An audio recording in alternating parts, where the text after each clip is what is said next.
Bezrat Hashem, on s'attache à Rabbeinu Rabbi Nachman de Breslev dans ce qu'on va étudier aujourd'hui. Le Sichot Haran qu'on va commencer à étudier Bezrat Hashem, c'est un Sichot Haran et ça va pas être que cette semaine, ça va être cette semaine, la semaine d'après et les semaines d'après, etc., etc. On a beaucoup de semaines que ça va changer. Ça va changer. Ce qu'on a étudié jusqu'à aujourd'hui dans Sichot Haran, c'est quoi? C'est plus des enseignements, des mini-torot, j'appelle ça. Des petites, des enseignements que Rabbi Nachman il nous apprend, des fois sur un pasouk, des fois sur une parole, des fois sur un petit keta de la Gemara ou des choses comme ça, etc. Rabbi Nachman il dit sa parole, et après Rabbi Nachman il développe et il nous renforce dans la Vodat Hashem mais on va rentrer dans un nouveau circuit, Bezrat Hashem, pendant ces semaines qui vont venir, du Sichot Haran, où d'un coup, Rabbi Nathan, parce que c'est Rabbi Nathan qui a exposé le Sichot Haran, Rabbi Nathan, il fait quelque chose. Cette question-là que je vais vous poser, c'est une question que beaucoup de gens ont posée, les Chassidei Breslev. Comment ça se fait qu'en plein milieu du Sichot Haran, que ce qu'on a étudié en fait, vous allez voir tous, qu'en fait tous ce sont des Torot, ce sont des choses, etc. D'un coup, en plein milieu du livre, la Sikha numéro 117, d'un coup Rabbi Nathan, une après l'autre, il commence à raconter des histoires de Rabbi Nachman. Là, on va commencer à étudier des histoires de Rabbi Nachman. Alors normalement, quand il y a des histoires, on va se dire, bah, il n'y a pas beaucoup à faire, on va juste lire l'histoire, après on avance. Il y a un moussard de l'histoire. Non, il y a un moussard, mais ça veut dire quand même quoi. Ça veut dire, on connaît nous des livres comme ça que d'abord ils te donnent des Torot, et en plein milieu des Torahs, il commence à raconter des histoires. Et le pire de tout ça, c'est que quoi? C'est après les histoires, il s'arrête. Et il te remet dans le même réplique de Torot. Pourquoi il a fait comme ça un bazar? Il aurait pu faire même, je sais pas, des prakim, comme on dit, des paragraphes. Il aurait pu dire... Non, là, c'est en fur et à mesure. Comment c'est ça? Alors écoutez bien ce que je vais vous dire, mes amis. C'est Rabbi Nathan qui les a numérotés. C'est Rabbi Nathan qui a numéroté, qui a exposé tout le Sefer Sichot Haran. C'est Rabbi Nachman qui l'a dit, Rabbi Nathan qui l'a écrit et numéroté et arrangé, etc., etc. Alors écoutez bien ce que je vais vous dire, mes amis, c'est vraiment quelque chose d'important. C'est pas que c'est important, tout dépend de ça. Il y a une Gemara qui dit une parole. Cette parole-là, elle vaut des milliards. Des milliards. C'est quoi? Je vais vous la dire. Il a écrit, tout homme qui étudie la Torah, mais qui n'a pas été Meshamesh, un Talmid Chacham, toute sa Torah ne vaut rien du tout. Maintenant, mes amis, c'est pas une parole comme parmi des milliers de paroles. C'est une parole qui est tranchée et qui est fondée, et que de ça, on crée énormément de choses. Je reprends. Un homme qui étudie la Torah, il étudie le Shulchan Aruch, il étudie le Chumash, il étudie la Gemara, il étudie l'Arba Turim, etc., etc., etc. Il étudie, il connaît, maintenant on va dire, il connaît tout le Shulchan Aruch, mamash, par cœur, comme il faut, les halachot, etc., etc., etc. Mais cet homme-là, il n'a pas été Meshamesh des Talmidei Chachamim. C'est-à-dire quoi Meshamesh? C'est hein? Non. Il n'a pas servi. Pas servir, c'est pas le mot. C'est-à-dire, il s'est pas collé, pratiqué. Il n'était pas assis à côté d'un rave pour voir comment lui il étudie. Comment il étudie, comment il répond, comment il se comporte. Inspiré. Ça aussi, je sais pas si c'est le mot. C'est dur de dire ça. C'est le 5e Shulchan Aruch. Exactement. Ça s'appelle, aujourd'hui on l'appelle le 5e Shulchan Aruch. Vous savez, il y a 4 Shulchan Aruch. Il y a Or HaChaim, Yoreh De'ah, Even HaEzer et Roshen Mishpat. Or HaChaim, ce sont tous les halachot du jour en jour. Shabbat, Filin, Shacharit Mincha Arvit, Iruvin, Rosh Chodesh, c'est du jour en jour. Après, Yoreh De'ah, c'est quoi? C'est toutes les halachot de cachérisation, le lait, la viande, qu'est-ce qu'on a le droit de manger, qu'est-ce qu'on n'a pas le droit de manger, les poissons, les trucs, etc. Tout ça. Nida, Avlout, c'est-à-dire les deuils, ça c'est Yoreh De'ah. Après, il y a Even HaEzer, c'est toute la halachot des femmes. Le mariage, divorcer, la ketouba, etc. Et à Roshen Mishpat. C'est quoi Roshen Mishpat? toutes les halachot de Nelezakin, comment on dit, des dégâts, tous les dommages. Il n'y a pas que les dommages, il y a aussi le travail, il y a aussi ribit, l'argent, tout ce qui est de l'argent, c'est Choshen Mishpat. Dans ces 4 livres du Shulchan Aruch, Rabbi Yosef Karo et Rabbi Moshe Isserlich, le Rama, ils ont compilé, on va dire, la majorité de tout le code de comment on doit, un juif, comment il doit se conduire. D'accord? C'est ça le code de... Quand un juif, il étudie les 4 Shulchan Aruch, normalement, il est baki dans ce qu'il faut être. S'il le connaît parfaitement, alors on peut appeler cet homme-là un Rav.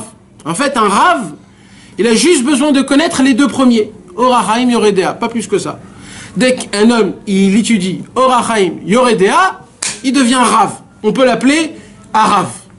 Tant qu'il n'a pas étudié et qu'il connaît parfaitement Orachaim, Yoredea, on l'appelle pas Rav. Rav, on l'appelle quand il connaît Orachaim, Yoredea. Maintenant, quand il étudie Choshen Mishpat, là c'est un Dayan. Bah, tout le monde c'est des Dayanim. Et quand il a étudié les 4 Shulchan Aruch avec les références dans la Gemara, ça c'est un posek. Un posek, c'est quelqu'un qui peut... Non, pas trancher. Rajouter une halacha. Oui, il peut renouveler, il peut écrire quelque chose qu'on ne pouvait pas écrire à l'époque. Vous comprenez, mes amis? C'est comme ça que ça fonctionne. Maintenant, un Rav ne peut pas devenir un Rav, et un Dayan ne peut pas devenir un Dayan, et un posek ne peut pas devenir un posek, si eux, ils ont étudié tout sur le Ktav, c'est-à-dire, ils ont pris un livre, ils ont étudié, même avec une Chavruta, on va dire. Ils étaient en 2, à 3, à 4. Même si tu connais tout le Shulchan Aruch par cœur, tu peux pas devenir un Rav. Tu peux pas devenir un Rav. Aujourd'hui, même aujourd'hui, quand tu veux faire sortir une Théouda d'un Rav, d'abord, première chose, on te fait un mifran. C'est quoi un mifran, hein? Un examen. Déjà pour voir si tu t'y connais. Dès que tu t'y connais, ils te disent « Ok, ça veut pas dire que tu es un Rav. On te donne pas de Théouda, de certificat. » Alors quoi? Il dit « Maintenant, tu vas faire un stage chez un Rav. » C'est quoi un stage chez un Rav? Comme un stage normal. Comme un Hashmalai, comme on dit, un électricien. Exactement, un électricien, il a tout appris. Ça ne veut pas dire que c'est un électricien. Il faut qu'au moins la première fois, il s'électrocute pour être dans l'histoire, quoi, si tu comprends. Et il doit s'asseoir avec un Rav, il doit s'asseoir avec un possède, et il doit s'asseoir minimum 6 mois. Minimum 6 mois. Aujourd'hui, malheureusement, ce stage-là, il est très très vite. C'est pour ça qu'aujourd'hui, nos rabbanim, ils ressemblent à ce qu'ils ressemblent. Mais les vrais, par exemple, à la Eda Haridite à Yerushalayim, c'est minimum 6 mois. Et le Rav, il dit, moi je crois qu'il faut qu'il reste encore à côté. Parce qu'il n'est pas encore baki. Pareil, dans beaucoup de halachot, il y a des choses comme ça. Alors, pourquoi? Parce qu'il y a des fois que le Rav, il doit répondre, pas comme c'est écrit dans le livre. Pourquoi? Parce que lui, il croit que c'est ici qu'il faut regarder. Mais en vérité, c'est autre part qu'il faut regarder. Il faut répondre d'une autre consultation. Et ça, le Rav, il doit avoir de la... Comment ça s'appelle? De la... Non, de la sagesse, de la chorma. La largeur d'esprit assez grande pour connaître la personne, pour répondre en équivalence de la personne en elle-même, de l'endroit et de l'environnement. Tout ça, ça compte, mes amis. On ne peut pas juste appeler un Rav, poser une question, avoir une réponse et ça se termine là. Sauf si c'est une toute petite question. Mais si c'est des grandes questions d'argent, alors des halachot nida, ou alors de ilchot shabbat, ou ilchot kashrut tarovot, etc., il faut connaître tous les points importants. Vous comprenez? Ça s'appelle shimush talmid chacham. Shimush. C'est quoi shimush? Le mot exact c'est servir. Se servir. Non, mais ça veut dire c'est mamache le servir. Ça veut dire le fêter, de lui apporter le verre de thé. C'est parce qu'il faut qu'il soit là où il est. Tu comprends? Ça veut dire vraiment lui faire. Chazakoubar, que Dieu te bénisse, mamache. Hein? Exactement. Il y a des verres ici? Ah. Donne un peu de... Hein? Exactement. C'est pas parce qu'il connaît qu'il peut répondre. Malheureusement, aujourd'hui, il y a beaucoup de jeunes. Ils ont étudié 2-3 ans Yoredea. C'est fini. Ils se croient que ils peuvent répondre, ils peuvent dire, oui, c'est écrit, j'ai vu comme ça. Et ils te font montrer que c'est écrit. Mais Béhémet, ça veut rien dire. Même s'il te fait montrer que c'est écrit, ça veut rien dire. Ça veut rien dire. Mais pour une question simple, réponse simple, voilà. Quand tu pourrais le lire, la question, la réponse simple, tu pourrais toi le lire, t'as juste à le lire et tu l'aurais. Oui, ça, c'est pour ça que je vous ai dit. Comme nous, aujourd'hui, on est des ânes, des vrais ânes, où on sait même pas le B.A.B.A.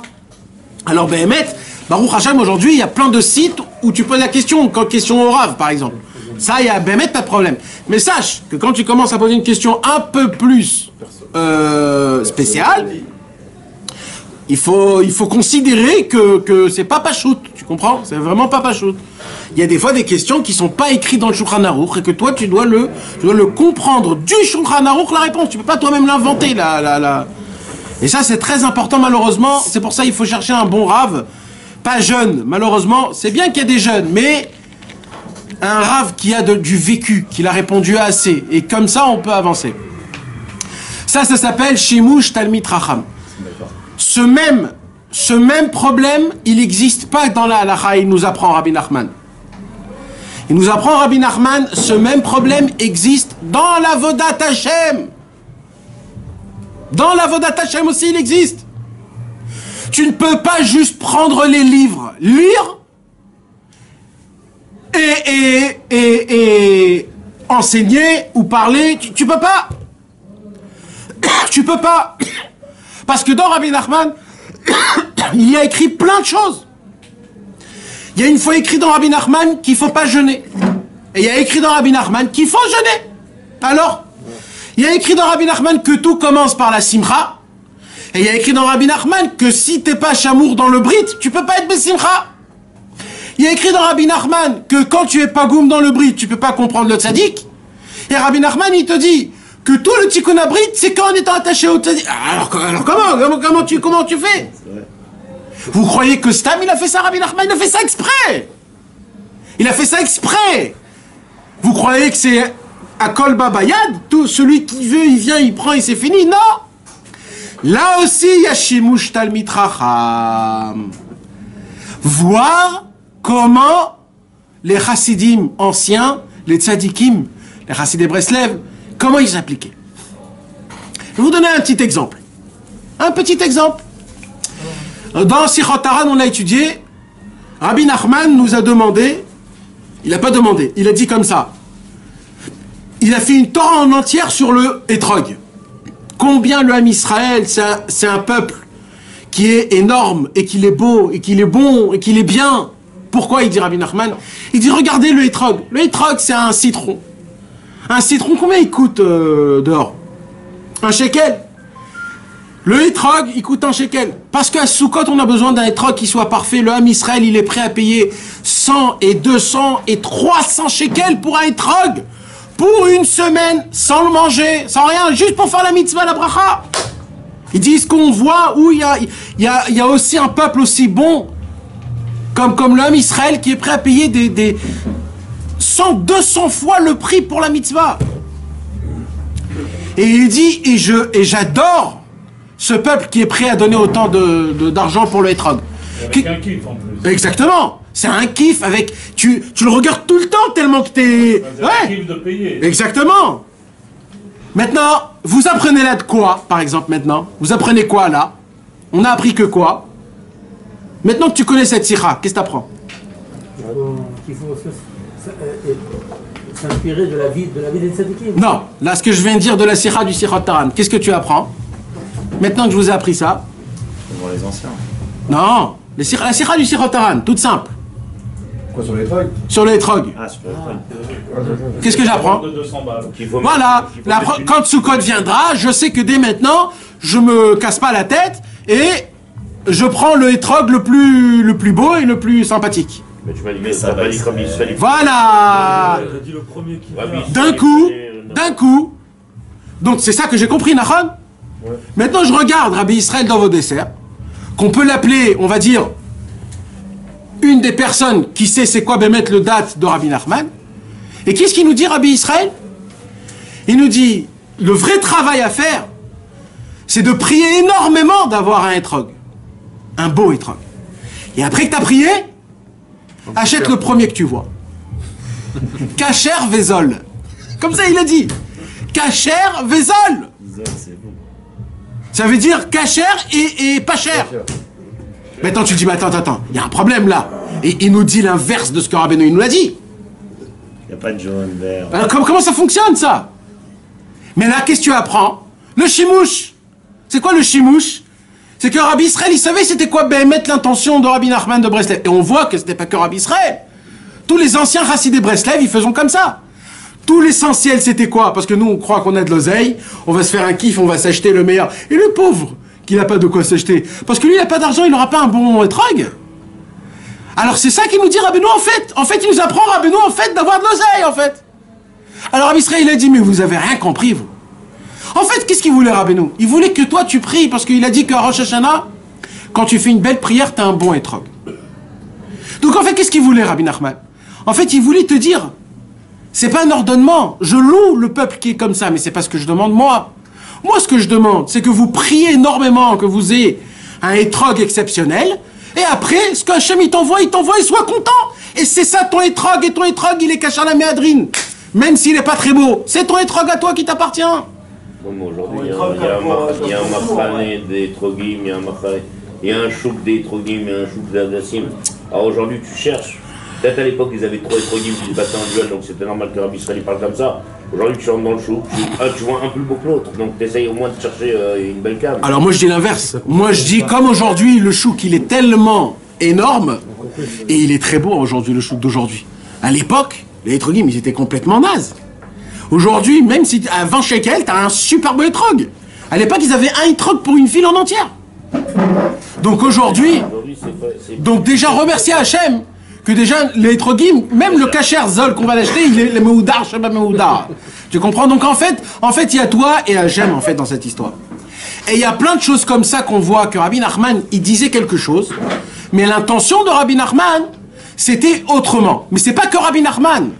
Mes amis, ce sont tous les tzadikim. Mais attends, toi tu ramènes que le date de Rabbi Israël, mais ça se trouve les autres ils pensent pas comme ça. Eh ben Dafka oui, c'est ça que j'ai dit. C'est que Dafka, on voit que le Rav Koenig par exemple, aujourd'hui, jusqu'à aujourd'hui, c'est connu. Il va dans le chouk à Tzfat, il se met dans un endroit, il prie comme ça, et après il dit, choisis, prends-moi un fermé, dans une boîte, fermé. Et allez, je le prends. Et après il loue chez lui à la maison. Ben ça, ce qui tombe, il tombe. C'est comme ça, la Hanaga, elle était comme ça. Maintenant, mes amis, et ça s'appelle le Shimush Talmid Chacham. Il y a beaucoup de Torah où on dit qu'il faut toujours étudier, beaucoup étudier. Il y en a qui vont te dire il faut étudier beaucoup de Gemara. Hein? Alors, attends, je vais arriver à ça. Pour l'instant, j'explique. D'accord? Je vais arriver à... Il y a des gens qui te disent qu'il faut beaucoup étudier de Gemara. Plein de Gemara, c'est très important la Gemara. Alors quoi? C'est fini? C'est comme ça que ça fonctionne? Maintenant ils ont raison, ben vadaï qu'ils ont raison. Mais il y a des comment ça s'appelle? Des étapes. Des dérivés, des étapes. C'est pas pour tout le monde la Gemara, ça veut dire, phrase Shalom, pas que c'est pas pour tout le monde. Un monsieur qui a 1 heure par jour à étudier, pas plus que ça. Oh il va avoy s'il ouvre la Gemara. Oh il va avoy. Malheur à lui. Et il y a des gens qui vont te dire, voilà, le Rav, il a dit, Dafayomi, oh, il va avoy, le mec, il faut étudier d'abord le Shulchan Arour, savoir comment appliquer les choses. Après, un peu de Moussar, pour avoir de la Yirat Shamaim. De la Chassidoute, pour te donner le cœur, pour servir Hachem. Maintenant, les deux, ils ont raison, mais il faut savoir le contexte. Ça s'appelle le Shimush. Le Shimush, c'est quoi?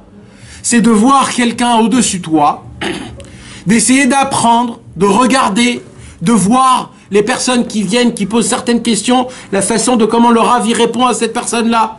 Essayer de faire l'anecdote, pourquoi il répond ça comme ça et comme ça. On a eu le mérite énorme, énorme. C'est un cadeau comme jamais il y a eu un cadeau pareil. C'est d'avoir connu Rabbi Israël en notre temps à nous aujourd'hui. En plus, nous les Français, ça veut dire il y avait plein de Chassidés Breslev. Mais Rabbi Israël, il est venu jusqu'en France. Il n'y a personne qui est venu jusqu'en France comme Rabbi Israël. Et qui a fait autant de choses. Jusqu'en France, il est venu. Un monsieur qui savait même pas parler en hébreu presque, tellement qu'il était un yiddish. Il est venu avec notre puanteur de Lacoste et de Yves Saint Laurent et de Chanel 5. Il est venu et il nous a parlé de Rabbi Israël Cordonneur. C'est quoi les paroles de Rabbi Israël? Toutes les paroles de Rabbi Israël, la majorité des paroles de Rabbi Israël, c'est mon maître Rabbi Israël Cordonneur. Pourquoi il te dit ça, mon maître Rabbi Israël Cordonneur? Parce que lui, il te fait montrer que moi, je connais Rabbi Nachman, mais en plus de ça, j'ai été Meshamesh, Rabbi Israël Cordonneur, 5 ans, ce que personne n'a pu tenir. Personne n'a pu tenir plus que 2-3 mois, Rabbi Israël Cordonneur. Tellement que c'était un dur, tellement que c'était émet, tellement que c'était fort. Rabbi Israël Ber, il a tenu 5 ans. Et 5 ans de sa vie, depuis l'âge de 17 ans jusqu'à l'âge de 22 ans, à l'âge de 100 ans, il te parlait encore de quand tu avais 22 ans. Mais les gars, vous vous rappelez, vous, à 22 ans, qu'est-ce que vous foutez? Mais lui, il se rappelle chaque seconde qu'il était avec Rabbi Israël Cordonneur, tellement ça l'a marqué. Ça lui a changé toute sa vie. Pourquoi? Et Rabbi Israël le dit, parce que j'ai vu qu'est-ce que Rabbi Nachman, il peut faire d'un homme. J'ai vu de mes yeux. Maintenant, c'est pas que je te raconte, c'est une histoire que j'ai lue dans un livre. J'ai mes yeux qui ont vu qu'est-ce que Rabbi Nachman peut faire d'un homme. Jusqu'à maintenant, il y avait écrit dans Chaim Moharan, celui qui écoute mes Torot, il peut devenir un bon juif, un ish kasher, même un tzaddik. Celui qui est sincère, il sera comme ça et comme ça. Celui qui fait le bodhidout tous les jours, c'est obligé qu'il soit en Oved Hashem, etc. Bon, c'est écrit, c'est beau, c'est sympa. Il y a beaucoup de tzaddikim qui ont écrit beaucoup de choses. Mais moi, je vois un Tarles. Ça fonctionne ou ça fonctionne pas? Est-ce que Béhémet Rabbeinu, il peut faire de nous des gens qu'on n'a pas dit Yetzer Hara? Est-ce que Béhémet Rabbeinu, il peut faire de nous des gens normaux? C'est quoi des gens normaux? C'est des gens qui sont totalement mis à Akadosh Baruch Hu en pensant que Akadosh Baruch Hu, pas pour moi, pas pour ma femme, pas pour mon oseille, pas parce que je veux et qu'on voit et qu'on... Non, Béhémet les Shem Shamaim. Et oui, il y en a eu. Il y en a eu. Et Rabbi Israël, il est venu d'écouter les gars. Moi, j'étais comme vous. Moi, même pire que vous. Moi, je suis pas né de tzaddik. Moi, je suis pas né avec une grosse tête. Moi, on m'expliquait une chose, je comprenais pas, il disait Rabbi Israël. Il fallait me réexpliquer une deuxième fois, une troisième fois. Moi, j'étais un simplé à l'école. En plus de tout ça, on était très pauvres. C'était à Tibériade, en plein milieu de la guerre. Entre le Jourdain, la Syrie et Et il n'y avait pas de quoi manger, de quoi boire. J'étais malade, on m'a pas nourri. Mon cerveau, il était éclaté, mes poumons, ils étaient éclatés. Mon commencement de vie n'était pas normal. Elle a été déjà en plein milieu d'un... Et il dit, mais j'avais une envie, un languissement de s'attacher à Kadosh Baruch Hu. Il a dit, je brûlais. Je cherchais à droite, à gauche, où ils sont les rabbanim. Il est allé voir le Rav Alfandri, le Rav Slonim. Il est allé le Rav Tzvi Litvak, le Talmid du Chafetz Chaim. Il est allé voir tous ces grands pour apprendre de eux. Pourquoi? Parce qu'ils font un chimouche. C'est quoi un chimouche? Les livres, c'est énormément important, c'est le premier pas. Mais après que tu connais les livres, après que tu lis Shtaprut Hanefesh et que tu vois qu'il faut faire une des doutes, si t'as pas un ami pour en parler avec lui, ou alors pas un ami, je veux dire, un ami qui a plus comment on appelle ça? D'expérience, exactement. Parce que chez les Chassidés Breslev, il n'y a pas de Rav Kaviachol. Ce sont des amis un peu plus expérimentés, comme ça on dit, et un peu moins expérimentés, c'est toute la différence. Mais on reste tous les mêmes. Ceux qui ont un peu plus d'expérience, ils peuvent te donner toujours des conseils. Pourquoi? Parce qu'ils ont de l'expérience. Ceux qui ont un peu plus d'expérience encore, ils peuvent te donner encore plus. Et ceux qui ont eu le mérite de regarder, de voir des tzadikim à l'époque, alors ils vont encore plus, ainsi de suite. En fait, c'est une histoire d'expérience. On est obligé de faire un Masa ou Matan Behemuna. C'est-à-dire un Masa ou Matan d'Avodat Hashem. Ah, tu sais, mon frère, je suis allé avec des doutes. J'étais complètement fermé, j'arrivais pas à parler. Qu'est-ce que t'en penses? Ça t'arrive, toi? Tu dis, mais mon frère, ça nous arrive tout le temps, mais on s'en fout complètement. Il faut avancer, crie, frappe des mains, danse, parle. Même si t'arrives pas, sois là, viens au rendez-vous. Viens au rendez-vous, on t'a demandé de venir au rendez-vous, on t'a pas dit de faire des mille et des cents. Le rendez-vous, tu dois venir, point barre. Au moins, t'as été présent. C'est comme le mec qui vient parce qu'on l'a invité à un mariage, il n'a pas de quoi donner. Alors il dit, je vais pas m'asseoir, je vais pas manger. Au moins il m'a vu, je suis venu, j'ai dit Mazal Tov. Il te pose des doutes, c'est ça, quand tu dois parler avec Akadosh Baruch Hu. Sachez mes amis, sachez tous ici, on a un rendez-vous écrit dans notre calepin tous les jours avec Hachem. Tous les jours. Chaque jour qu'on ne parle pas avec Hachem, Hachem il dit, il n'est pas venu à mon rendez-vous. C'est quoi ce lien de ton rafek, même si tu parles pas, tu sais pas si tu fais une heure. Naran, Vadaï. Même si tu restes, sans rien faire. Tout ça, c'est le Inyan. Ouais. Là-bas, il explique, parce que c'est quoi? Pourquoi on n'arrive pas à parler, il dit Rabbi Nachman? C'est à cause du Médamé, il dit Rabbeinu. C'est quoi le Médamé? L'imagination. Ou alors tu te dis, on dirait que je parle dans le vide. Ou alors tu te dis, je suis un naze, moi, qui peut parler avec Hachem? Plein de sortes de bêtises pareilles. Il dit Rabbi Nachman, tout le problème qu'on n'arrive pas à parler avec Hachem, c'est le Médamé. C'est la force de l'illusion, en bien ou en mal, mais dans les deux côtés, c'est toujours l'illusion. Alors il dit Rabbeinu, pour casser le Médamé, tu dois faire quoi? Tu dois venir et te taire. Là, tu casses la normalité. C'est-à-dire, qu'est-ce que tu fais là? Rien. On m'a demandé de venir, je viens. Et je rentre même pas dans le pourquoi et comment. Je ne rentre même pas. Alors maintenant, c'est ça que je vous explique. Rabbi Nathan, qu'est-ce qu'il fait tout le temps? Il raconte qu'est-ce qu'il avait vu à Rabbi Nachman. Rabbi Nachman de Tulchin, il raconte tout le temps qu'est-ce qu'il avait vu chez Rabbi Nathan. Rabbi Israël Cordonneur, il racontait toujours qu'est-ce qu'il voyait chez Rabbi Moshe Breslever. C'était toujours... je raconte ce que j'ai vu. Parce que les livres, c'est le commencement, on va dire c'est 70% du travail, les livres. Mais c'est pas 100%. Il faut que vous sachiez qu'il y a aussi 30% de Shimush Talmid Chacham. C'est quoi Shimush Talmid Chacham dans la Vodat Hashem? C'est d'essayer de parler avec les amis, avec des gens qui ont un peu plus d'expérience, moins d'expérience. Une des choses qui est un grand chidouche que Rabbi Israël a été Mechadesh, il a dit Rabbi Israël, celui qui prend mon livre et qui fait du porte-à-porte pour diffuser le livre, ça aussi ça s'appelle Shimush Talmid Chacham. Un homme qui fait de la fatsa, il n'a pas besoin de parler avec personne. Mais un homme qui fait pas ça, il est obligé de faire une certaine échange.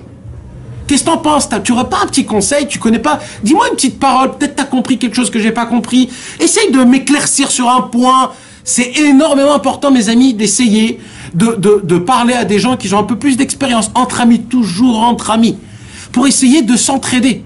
Entraider. Parce que même celui qui a de l'expérience, je vous promets que lui aussi, il cherche sa réponse vers le monsieur qui a moins d'expérience. Parce que ça va dans les deux côtés. Il y a une lettre que Rabbi Israël il a écrite à Chazar, une lettre de folie qui dit comme ça.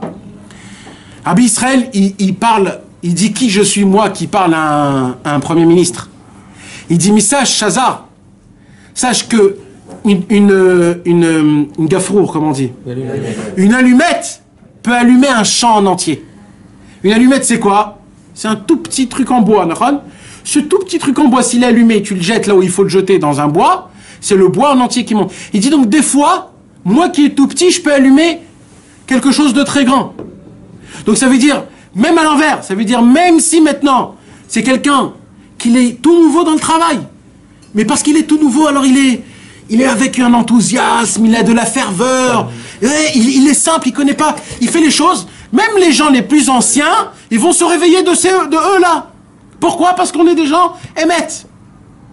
Maintenant, on a un problème. Je vais vous dire la vérité, c'est un vrai problème. Le Shimush Talmid Chacham aujourd'hui, c'est une des choses les plus dures qu'il y a. Bémet. Parce que le vrai Shimush Talmid Chacham, c'est d'essayer de connaître un vrai tzaddik, comme par exemple Rabbi Israël, d'essayer de voir, ou alors comme les anciens de l'époque, Rabbi Nachman, Roussi Cher, malheureusement, mes amis, je vous dis tout de suite, on n'a pas ça. Voilà, je vous le dis. Malheureusement, le moussag, comment on dit? Le moussag, Shimush Talmid Chacham, le concept, on l'a pas aujourd'hui, malheureusement. On l'a pas, malheureusement. Le concept à 100%, on l'a pas.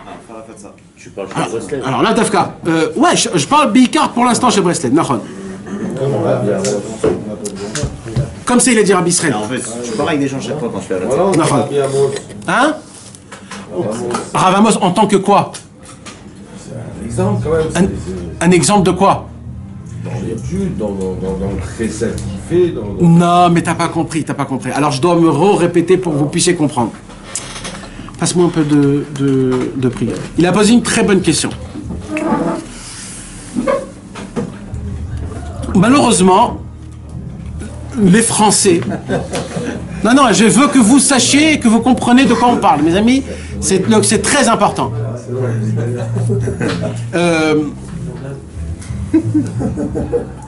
J'ai pas demandé d'aller voir un tzaddik et de se mettre à côté de lui. C'est pas ça que je dis. C'est pas ça. Je parle pas de ça. C'est pas tu prends un rave, tu dis à lui c'est un tzaddik, je vais m'asseoir à côté de lui. Je parle pas de ça, Bichlal. Je parle pas de ça. Il y en a plein des tzaddikim. Il y en a plein. Là, parce que là, j'ai dit qu'il n'y en a pas. Donc je dis qu'il n'y a pas de tzaddikim. Chas v'shalom. Bah, pitom. Des tzaddikim, il y en a plein. C'est pas ça ce que je dis, moi. Je vais te donner un exemple. Ce que tu viens de me dire, c'est comme si que un boulanger a étudié tout le travail du boulanger, à faire les matkonim, etc., et maintenant il va faire son stage où? Chez l'électricien. Ça fonctionne pas. Mais pourquoi pas l'électricien? Ça c'est très bien. Non, mais c'est deux choses différentes. Quand je prends Rabbi Nachman de Breslev, d'accord? Je prends par exemple, ok, je connais le concept qui s'appelle Hitbodedut. Plus ou moins, je sais que Rabbi Nachman nous a demandé de faire Hitbodedut 1 heure par jour. C'est mieux la nuit. C'est mieux si tu es en dehors de la ville, si tu es tout seul, et ainsi de suite. Je sais que Hitbodedut, par exemple, tout ça c'est des exemples, hein. Je sais qu'Hitbodedut, si je fais pas, c'est un vrai problème. Si je me confie pas, c'est... Maintenant, qu'est-ce qui se passe? Je dois me trouver maintenant quelqu'un qui a beaucoup plus comment on avait dit? Beaucoup plus d'expérience. Et que cette personne, elle a reçu des personnes, et que ces personnes, ils ont reçu jusqu'à... pour me faire montrer comment elle est l'application meilleure pour moi. Parce que je sais très bien que si je vais commencer à prendre tous les conditions, 1 heure, en dehors de trucs, etc., je vais jamais faire Hitbodedut. Donc je dois me trouver quelqu'un. Tu comprends ce que je veux dire? Donc si maintenant je vais là-bas, là où tu me dis, et je reste comme ça, il va rien se passer. Ah oui, je vais apprendre 2-3 petits trucs, mais c'est pas ça que je cherche pour l'instant. Moi je cherche à savoir comment appliquer, comment comprendre ce qui est écrit dans les livres. C'est-à-dire c'est du travail mot à mot, c'est pas un travail comme ça, jeté, c'est du travail mamache, ça veut dire c'est... Non mais je t'inviterai pas notamment que si tu vas, t'as envie d'apprendre, l'essentiel c'est d'apprendre la valeur de ta chaîne. Non, c'est un exemple que j'ai donné, c'est un exemple. Donc si ça vaut ta chaîne, tu peux regarder comment lui je comporte. N'importe quel sadique, je te parle pas spécialement, je donne pas de nom. Mais tu regardes comment lui il fait, comment après lui tu vas... Oui, mais il faut déjà que dans ta tête tu te poses des questions sur quel point je vais travailler là maintenant, tu comprends? Par exemple la simcha, Hitbodedut. Des fois moi je regarde par exemple comment, quand je rentre, des fois je suis Dan Mourim, je regarde comment ils sont mitnag Netchatchalayim par exemple. Ok. Alors, pourquoi? Parce que tu veux savoir comment ils font par exemple, oh voilà. Mais quand tu vas sans savoir rien du tout, et tu dis je vais mettre là-bas, il n'y a rien qui avance. Il faut qu'il y ait un travail, tu comprends? Comme tu as dit, chacun connaît ses faiblesses. Tu vois dans ta journée, t'as une faiblesse pour la colère. Alors quoi? Tu vas aller prendre Stam maintenant, rat, tu vas t'asseoir, et qu'est-ce que tu vas apprendre? Tu vas rien apprendre. Par contre, quand tu sais qu'il y a quelqu'un qui s'y connaît dans ça, et qui connaît le travail, le problème, lui-même c'est un coléreux, qu'il essaye de se travailler sur la colère, et qui te raconte comment j'ai fait, ça me prend des années, je prie Hachem, j'essaie de me renforcer. Là, c'est plus pareil. Là, tu vas au bon endroit avec les bonnes choses. Parce que tu connais, tu sais déjà c'est quoi tes faiblesses, tu sais ce que tu veux rechercher, et ça oui. Mais quand tu vas stamp comme ça, et tu regardes, tu dis ouais, c'est très bien, je perds rien. Là, on n'avance pas. C'est comme un rave qui étudie les Ilchot Nida, il va aller voir un rave qui étudie Ilchot Shabbat. C'est très bien ce que t'as fait, mais c'est pas là qu'il faut aller. Pas parce qu'il est mal ou pas mal, c'est deux choses différentes. Ainsi de suite, c'est ça le Inyan. Vous comprenez, mes amis, c'est énormément important. Mis à part ça, il y a la façon de voir comment les anciens, ils priaient Hachem. Shacharit mincha arvit. De voir une prière Breslev, c'est pas une prière normale, mes amis. C'est pas une prière normale. Aujourd'hui, tu rentres dans un Stibler, tu rentres dans une Beta Knesset, David Kadash, Merabah Abalma, et c'est pas comme ça qu'on prie. Les Hassidés Breslev, ils priaient à voix haute, ils priaient en frappant des mains, en prenant son temps. C'était pas du bâclage. C'était pas aussi du tralouette.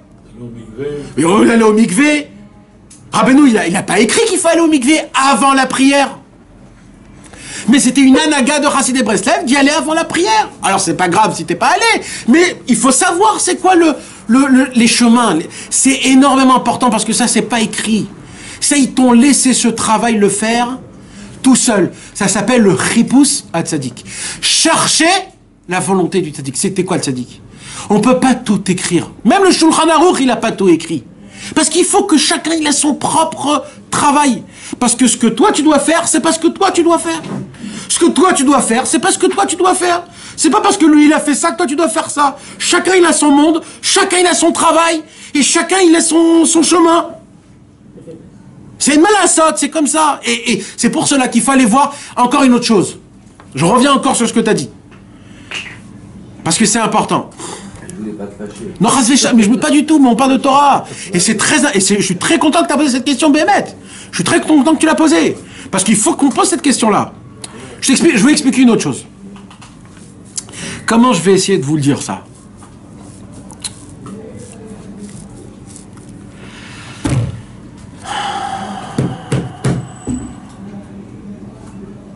Bon, pour l'instant, on va sauter. Quand ça viendra, ça viendra. Maintenant, nous, on a un problème. Rabbi Nachman, quand il est mort, il n'a pas laissé de successeur. Tu laisses pas un successeur, comment on va faire le shimouch, nous? On doit faire le shimouch Talmid Chacham. T'imagines, Rabbi Nachman, tu pars, tu nous dis quoi? Alors, qu'est-ce qu'il nous dit, Rabbi Nachman? Il nous dit, ne vous inquiétez pas, il y a tout dans les livres. Ok, mais ça il y a tout dans les livres, mais il n'y a pas tout. Ok, on sait qu'est-ce qu'il faut faire, etc. Mais alors il nous a dit, Rabbi Nachman, c'est pour cela que je vous donne comme cadeau Hitbo des doutes. C'est quoi Hitbo des doutes? Je vous donne le concept, Simcha, Emouna, Yirat Shamayim, etc., etc. Ça, c'est des concepts. Maintenant, vous, avec votre prière, vous devez demander à Hachem, Hachem, je t'en supplie, voilà. J'ai vu que j'ai lu dans les livres de Rabbi Nachman, de garder ses yeux, c'est énormément important, de ne pas voir des choses, parce que celui qui voit des mauvaises choses, il peut pas voir des bonnes choses, et à cause de ça, il est pogam dans son mort, dans son cerveau, et quand il est pogam dans le cerveau, il se passe des choses comme ça, et comme ça, et comme ça, et ainsi de suite, et ainsi de suite, et ainsi de suite.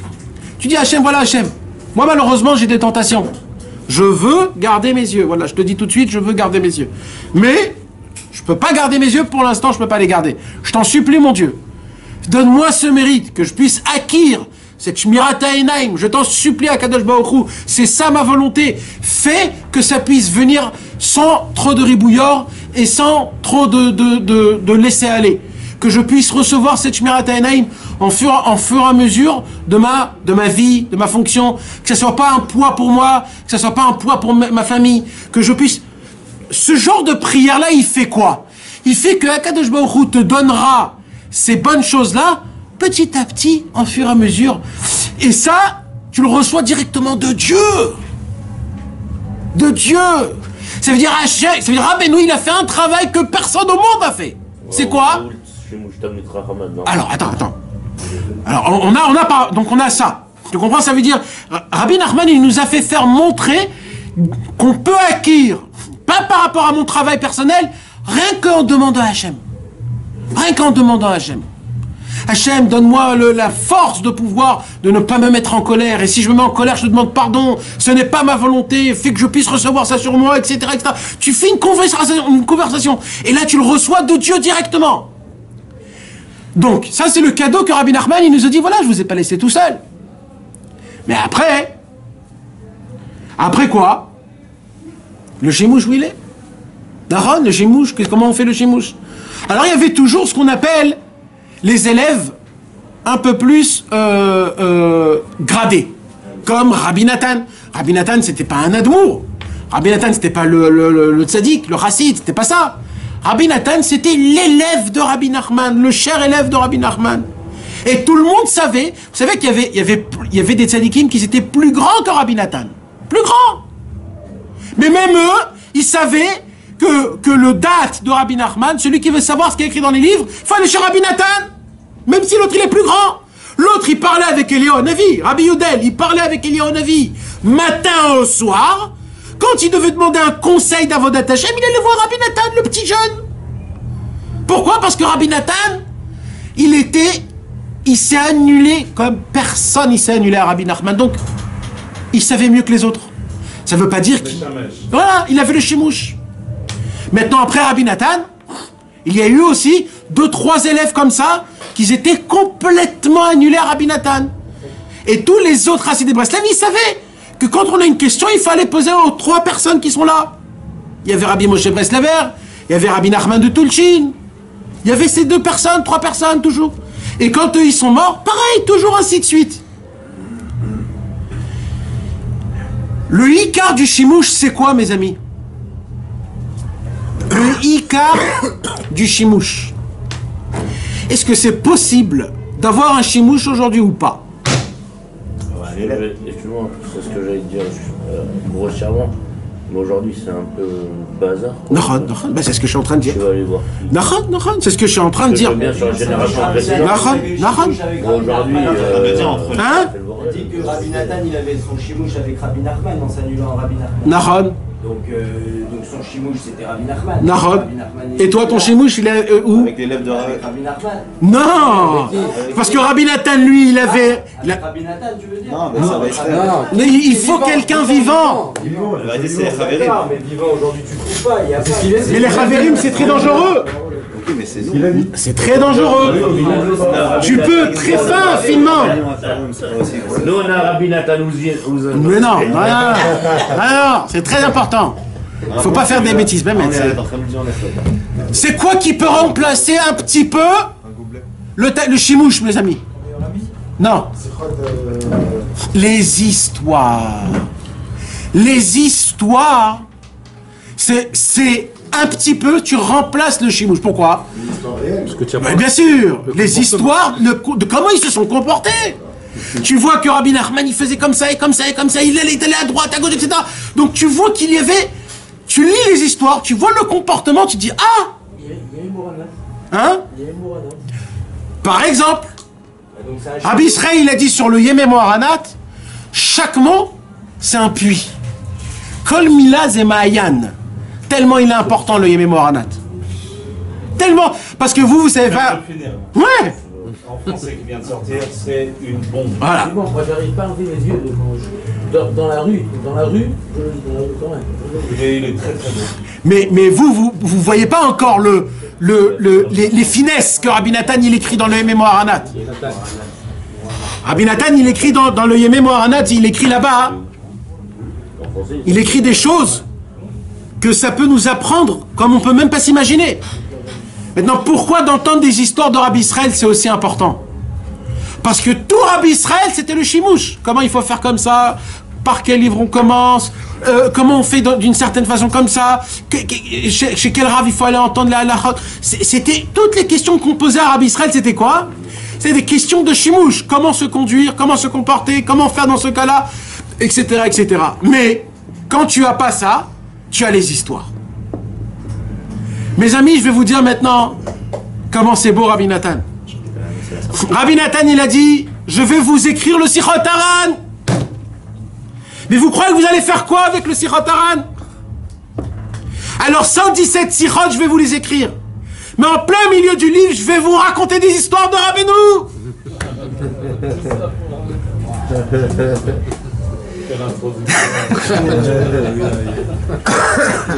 Je vais vous raconter des histoires de Rabbeinu pour le Shimouch Talmid Chacham. Vous croyez que je vous dis d'aller faire une bonne doute, ça suffit? Non. Je vais vous raconter comment Rabbi Nachman il allait faire une bonne doute. Oui, mes amis. Je vais vous raconter de quelle façon il faut faire une bonne doute. Transmet son chimouche. Exactement. Je vais vous raconter ce que moi j'ai été Meshamesh. Rabbi Nathan, il allait chez Rabbi Nachman, il disait Rabbi Nachman, comment t'as commencé? Raconte-moi. Et Rabbeinu, ça c'était le sujet qu'il fallait pas allumer Rabbeinu. Au moment où t'allumais Rabbeinu à ça, alors là, il te rendait un chalumeau. Il fallait juste. Rabbeinu, il adorait qu'on lui pose des questions en lui demandant comment on est Oved Hashem. Alors là, il pouvait plus s'arrêter. Il ne pouvait plus s'arrêter. Et là, il va nous raconter, Rabbi Nathan Bechavod, le Shimush Talmid Chacham de Rabbi Nathan. Comment ça commence? Comment ça fonctionne? Eh oui, Bezrat Hashem. C'est pour ça qu'on va chaque fois. Sans savoir, sans qu'on le sache avant l'époque. Alors on est dans la Sira 117. Et là, Rabbi Nathan, il va nous raconter, mes amis, c'est la première histoire que Rabbi Nathan nous raconte dans les livres de Rabbi Nachman. C'est la première histoire. C'est la première histoire. Donc si c'est la première histoire, c'est l'histoire la plus importante, la première histoire. Quand on vous demande, raconte-moi une histoire de Rabbi Nachman, c'est cette histoire que vous devez raconter. Parce que si vous allez demander à Rabbi Nathan, raconte-moi une histoire, il t'aurait raconté cette histoire-là. Tu veux savoir c'est qui Rabbi Nachman? Va pas lui raconter des histoires de miracles. Ah, je suis allé à Ouman, je me suis marié, j'ai eu un petit garçon. Ah, c'est pas ça, Rabbeinu. C'est pas ça, Rabbeinu. Tu veux savoir c'est quoi, Rabbeinu? Bechavod. À voix haute. Avec intonation et lentement. Le beau-père de Rabbi Nachman habitait le village d'Ossiatine, proche de la ville de Medvedika. Et c'est là que Rabbi Nachman vécut l'essentiel de son épanouissement. Léat. Près du Léat, village... 2 secondes. Okay. Donc, Rabbi Nachman, il s'est marié à l'âge de 13 ans. Quand il s'est marié à l'âge de 13 ans, comme sa femme, elle avait 13 ans, 12 ans et demi, donc elle ne pouvait pas aller habiter chez lui avec lui. Donc le minag à l'époque, c'était que la fille, elle reste chez elle à la maison avec ses parents, et que le khatan, il vient habiter avec son beau-père et sa belle-mère. Le beau-père de Rabbi Nachman, c'était un très grand sadique. Très grand sadique et un très grand riche. Pourquoi il était riche? Parce que lui, il avait acheté plein de terrains, il avait fait construire plein de maisons, il avait fait construire plein de magasins, et il est donné que à des juifs pour que les juifs puissent faire du business. Au lieu que ce soit des goïms qui font ce travail-là, je vais faire ce travail-là, il disait. Donc, il louait les maisons, il louait les magasins, et comme ça il vivait. Donc, il s'appelait Rabbi Ephraim. Et lui, il habitait dans un village de la ville Medvedivke. C'est comme Paris et la banlieue. D'accord? Paris, c'est Medvedivke, c'était la grande ville. Et Ossiatine, c'était une petite banlieue de Medvedivke, un petit villageois, où tout ce village-là, il appartenait au beau-père de Rabbi Nachman. Maintenant, mes amis, dans un village, qu'est-ce qu'il y a? À l'époque, il y a 200 ans, la prairie, des vaches, il y a de la forêt, il y a que de la nature, Nahon. Alors, qu'est-ce qu'il a donné, le beau-père de Rabbi Nachman à Rabbi Nachman, à l'âge de 13 ans? Il a donné une maison, ou dans une prairie, c'est-à-dire dans une forêt, dans un endroit là où il n'y a que de la nature. D'accord? Donc, Rabbi Nachman de Breslev se retrouve à l'âge de 13 ans, en pleine croissance d'Avodat Hashem. Mais vous savez quoi, je vais même aller vous dire quelque chose de plus fort que ça. On parle de Rabbi Nachman qu'il était aussi grand et aussi fort, et aussi du feu comme il était. Mais personne pose la question, comment il est devenu comme ça? Comment? C'est quoi qui a fait que Rabbi Nachman est devenu ce qu'il est devenu? Rabbi Nachman a déclaré à l'âge de 20 ans, j'ai pris le Yetzer Hara, je lui ai fait la shrita. J'ai plus de Yetzer Hara, plus rien, plus aucune mauvaise mida. J'ai aucune jalousie, j'ai aucun problème avec les femmes et les hommes, j'ai aucune tava de manger, aucune tava de dormir, j'ai plus de Yetzer Hara. Mes amis, mais plus que ça encore, plus de Yetzer Hara, vous imaginez, plus de gava, plus rien, à l'âge de 20 ans, mais comment? Le Harizal, il nous a dit, le Baal Shem Tov, il nous a dit comment ils sont arrivés à ça. Mais Rabbi Nachman, à l'âge de 20 ans, mais qu'est-ce que t'as fait jusqu'à 20 ans? Qu'est-ce que t'as fait? C'est la première question que Rabbi Nathan a posée à Rabbi Nachman. Rabbi Nachman, il a dit, mais tu crois que j'ai fait abracadabra? Je vais dire ce que j'ai fait. Abracadabra, oui, j'ai fait ça. Vous savez c'est quoi abracadabra entre parenthèses? J'ai parlé comme j'ai construit. C'est la création du monde. Ivra kedabra. Comme il a parlé, il a créé. Je vais créer en parlant. Il a raconté cette histoire-là. Écoutez bien cette histoire. Près du village coulait un grand fleuve sur le bord duquel poussait du jonc en abondance. T'as vu comment Rabbi Nathan il est poétique? Mais tu crois que c'est Stam? C'est pas Stam.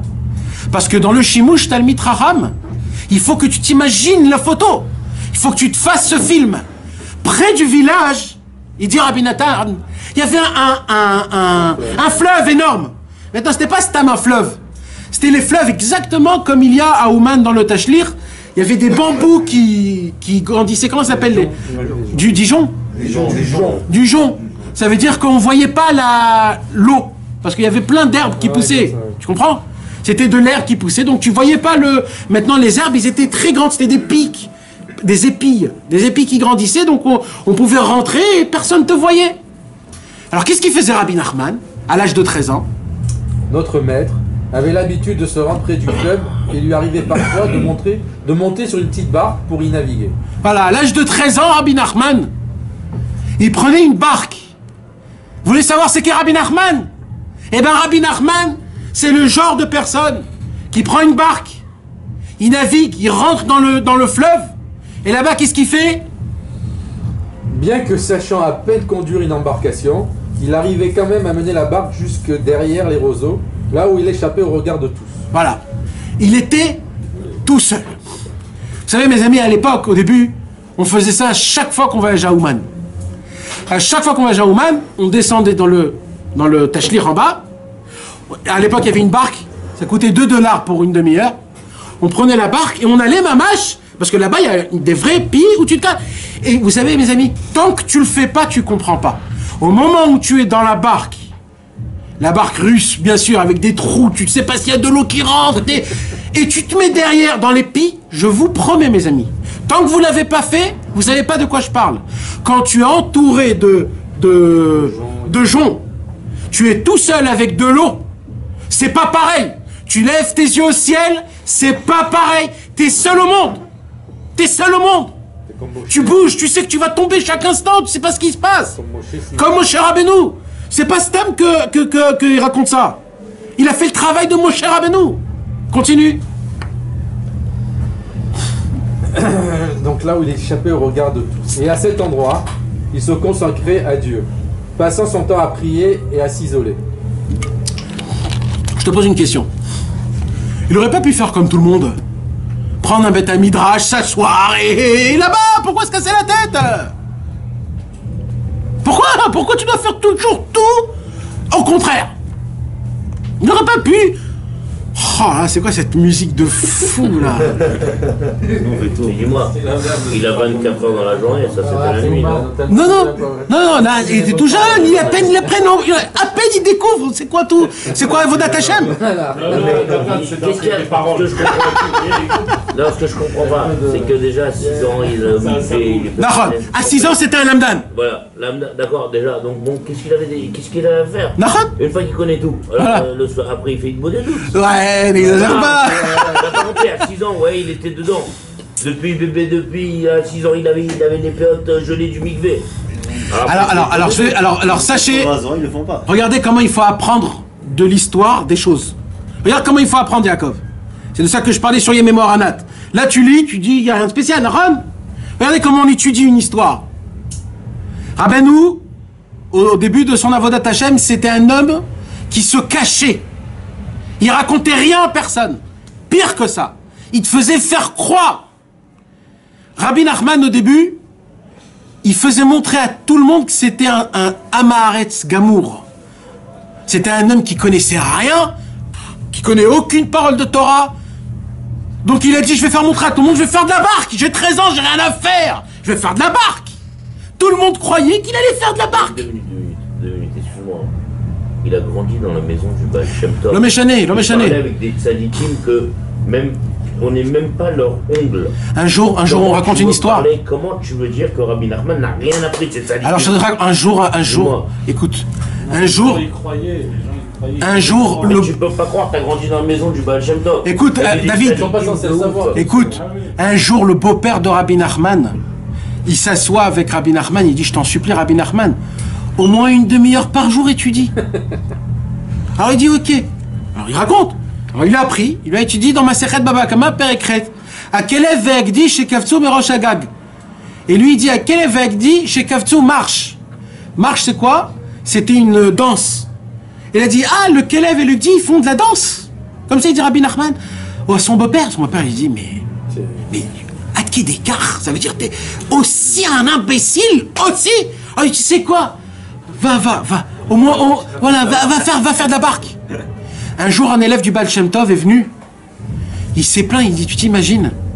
J'ai payé, parce qu'à l'époque, on payait une Nadan. Nadan, ça veut dire, quand tu prends le Khatan, tu payes la donne. Il dit, le beau-père à Rabbi Nachman, au élève du Baal Shem Tov, il dit, t'imagines, j'ai payé une dot fois 3 parce que c'était le petit-fils du Baal Shem Tov. Et c'est ce qu'on m'a donné. Il sait même pas lire en hébreu. Il lui dit, ah bon, fais-moi voir. L'élève du Baal Shem Tov, il n'était pas... C'était un... Il a dit, fais-moi voir. Et il a commencé à faire le bête, Rabbeinu. Il lui dit, il déforme les mots et tout ça. Tu sais ce qu'il lui a fait? Il lui a donné une gifle comme ça. Il lui a dit, le Zera du Baal Shem Tov, il se conduit comme ça, t'as pas honte? Ton beau-père, il a payé. Rabbeinu, il a commencé à pleurer. Il avait 13 ans. Il est parti dans la forêt. Il a pleuré. Tov, l'élève du Baal Shem Tov, il est resté une journée, 2 journées. Après, il repart. Quand il repart, il prend la calèche. Il voyage. Il entend des cris, des hurlements. Il dit, attends. Les yeux calèche, arrête-toi tout de suite, s'il te plaît. Il lui dit, mais qu'est-ce qu'il dit? T'entends pas des hurlements? Il y a quelqu'un qui se passe quelque chose chez lui. Alors il a dit, ok, arrête. Il a dit, maintenant arrête, je descends, il faut que je voie. Il va dans la forêt, il entend des hurlements, des cris, des louanges. Il comprend pas, il chante, il pleure. Qu'est-ce qui se passe? Il approche, il voit qui? Rabbeinu, à l'âge de 13 ans, en train de pleurer, de crier. Il était là, blanc, vert. Il est regardé comme ça, il s'est approché. Il m'a dit, il s'est mis par terre, il a dit, je te demande pardon. Il lui dit, écoute-moi bien, tu veux que je te pardonne? Jure sur le Baal Shem Tov que de ta vie en entière, tu ne parleras pas. Pourquoi ça voulait pas dire? C'est ça le secret de Breslev. Ton travail, c'est toi et Hachem. Personne ne se met au milieu. Dans tout ce que tu fais. Toi et Hachem. Personne au monde doit savoir ce que tu fais. Lui, Rabbeinu, il a dit, tu le dis à personne. Tellement il était touché, cet élève du Baal Shem Tov, il a repris la calèche, il est reparti chez le beau-père. Il lui a dit, écoute, ne pose pas de questions aux petits-enfants du Baal Shem Tov, on comprend rien. Laisse-le faire ce qu'il veut. Et il est reparti chez lui à la maison. Il était caché, Rabbeinu. Donc pourquoi il dit avec lui qu'il prenait la barque? Parce que quand tu vas faire une bonne des doutes, ne crie pas dans les toits, les gars, je fais une bonne des doutes, qu'est-ce qui veut dire avec moi? Mais oh, tu te prends pour qui là? Tu te prends pour qui? Tu rentres dans le Cheder Ichoud avec Hachem. Tu racontes toi à tes copains quand t'es avec ta femme. Quand tu fais une bonne des doutes, tu es mamash en zivoug avec Hachem. C'est l'endroit le plus saint qui puisse exister au monde. Pourquoi il dit je prends une barque? Pour que tout le monde croit qu'il prend la barque, qu'il va s'amuser, mais là-bas, il donnait son cœur à Hachem. Continue. Heureux qui comme lui est un... Tu as dit tout à l'heure qu'il fallait qu'on parle avec un ami pour qu'on fasse des doutes. Un motive l'autre. Oui, tu fais? oui. Quand il va, pas quand il va. Non mais après que t'as fait une bonne des doutes, tu vas pas dire... Tu sais, hier, quand j'étais dans mon bonne des doutes, j'ai dit que... Mais qu'est-ce que t'as besoin de me dire, toi, que t'étais dans ton lit de bonne des doutes? Qu'est-ce que t'as besoin? Non. Par contre, si tu iras pas, t'as envie d'aller faire une bonne des doutes, tu sais qu'il va pas aller tout seul, là oui, tu appelles un ami.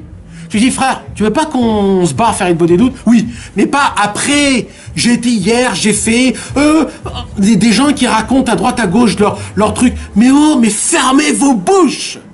Vous n'avez pas besoin de vous raconter votre histoire. Votre avodat Hashem, c'est pour vous. Pour t'aider à le faire, pas de problème. Non. Pourquoi? Ça s'appelle la... Je veux pas être grossier, mais c'est lourd. C'est de la tmanique. Tu perds beaucoup quand tu le fais. Rabbi Nachman, il a dit comme ça. Écoutez bien ce que je vais vous dire. Quand tu racontes ton avodat Hashem à droite. Mais il y a. Tu racontes ce que t'as fait ou tu racontes ce que t'as dit? Non, ce que t'as fait, quand t'es allé ou tu es pas allé, ou tu.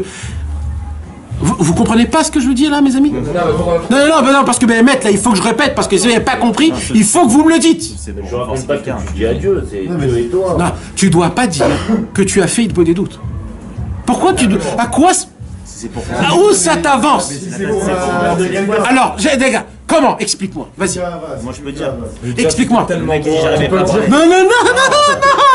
Dans les livres, il y a écrit. Rabbeinu, il a assez parlé. Le mec il dit j'arrive pas à parler. Je peux dire, moi une fois j'ai été. Ah, mais non. Ouais. J'arrivais pas à parler. Et au final, Ah oui, une fois, oui, ben voilà, ça tu peux. Parce que c'est une beau des doutes. Non. J'ai été faire une beau des doutes. Oui, une fois. Va parler avec Hachem, tu vas voir le kick que tu as. Ça oui, en général, oui. En général, il n'y a pas de problème.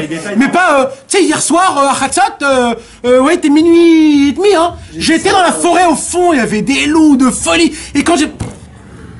Mais qu'est-ce que t'es en train de me faire, là? C'est quoi ce fanfaron que t'es en train de me faire? Tu te prends pour qui et pourquoi? Ça, par contre, mes amis, c'est un point que Rabbi Israël nous a fait rentrer dans la veine, alors de folie. Parce que chez les autres Breslev, vous pouvez le voir, hein. Hatzot, Hitbo des doutes, ça, mes amis, vous pouvez le trouver partout. Bah, encore une fois, il y a toujours des concepts spéciaux, d'accord? Je suis pas contre Hasvé Shalom. Malheureusement, aujourd'hui, on est dans un état où si on fait pas certaines choses, on va pas du tout faire Hitbo des doutes. Donc, alors ok, si maintenant vous allez en groupe, au moins que ce groupe, il se taise. Même vos femmes, les gars. Vous n'avez pas besoin de raconter votre vie à vos femmes. Vous n'avez pas besoin. Je vais pas dire les noms. Mais un jour, Rabbi Israël, il avait un élève. Pendant 6 mois, c'était son élève. Et un jour, il est allé le prendre. Il est parti chez lui à la maison, il a frappé à la porte. Qu'est-ce qui ouvre la porte? Sa femme. Shalom Aleichem. Où il est, un tel? Ah, il est parti faire Hitbo des doutes. Depuis ce jour-là, Rabbi Israël n'est plus y aller chez lui à la maison, plus parler, plus rien. Il a dit tout ce que il dira pour faire le contraire. Ouais. Pourquoi?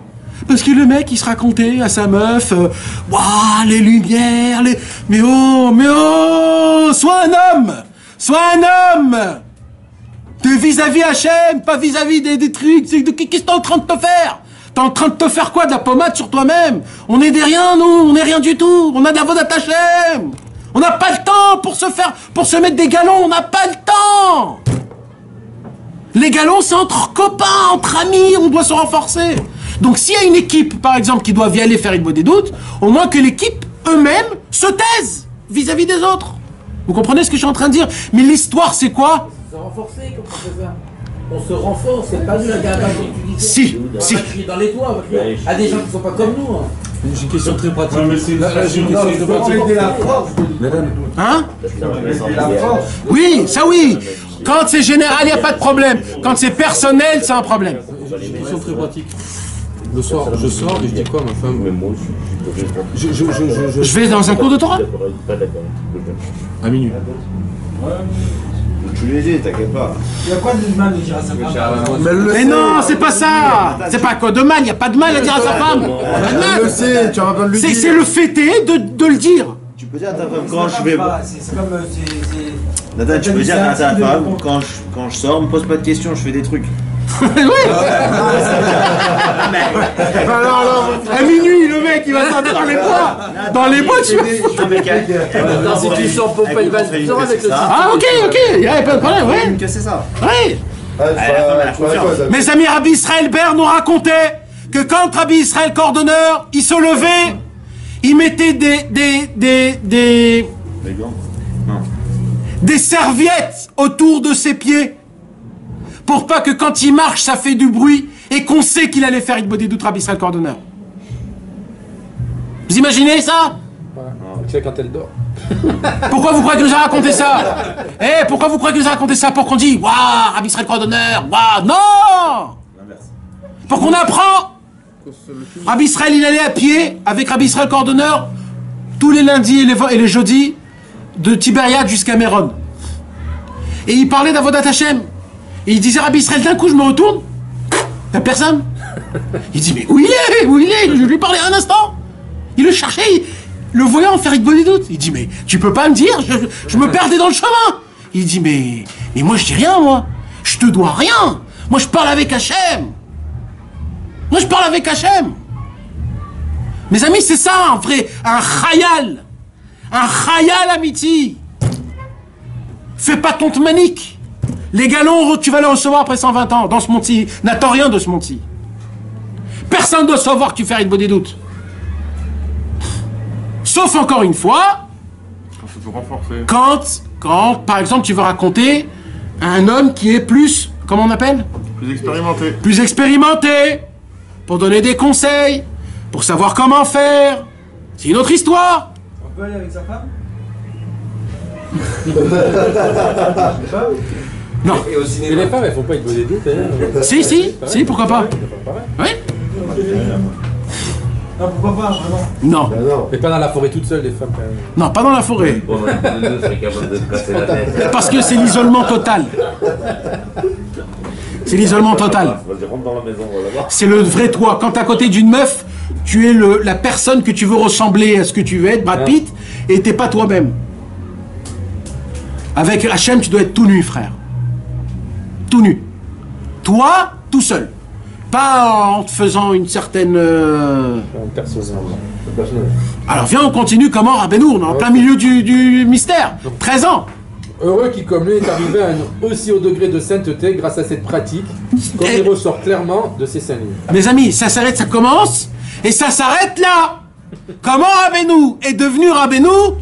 Il allait faire Idbod des doutes, c'est fini. Et pas juste Idbod des doutes. Sans que personne ne le savait. Ça, c'est le point essentiel. Je vous pose une question. Il a pris où il faut des doutes? Il a pris où? Oui, Il a pris où le fait il faut des doutes? De son père. Son père, c'était un homme, Rabbi Simcha. Moi, je dis toujours que Rabbeinu, c'était un orphelin. Né orphelin, Rabbeinu.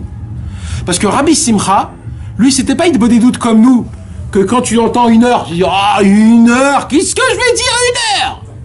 Et quand tu commences à parler, tu regardes un truc, quoi, 5 minutes, c'est passé?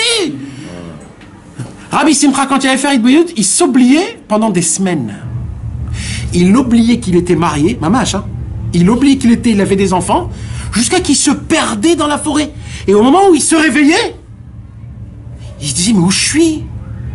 Mais, on me raconte, comment Rabbeinu il est né?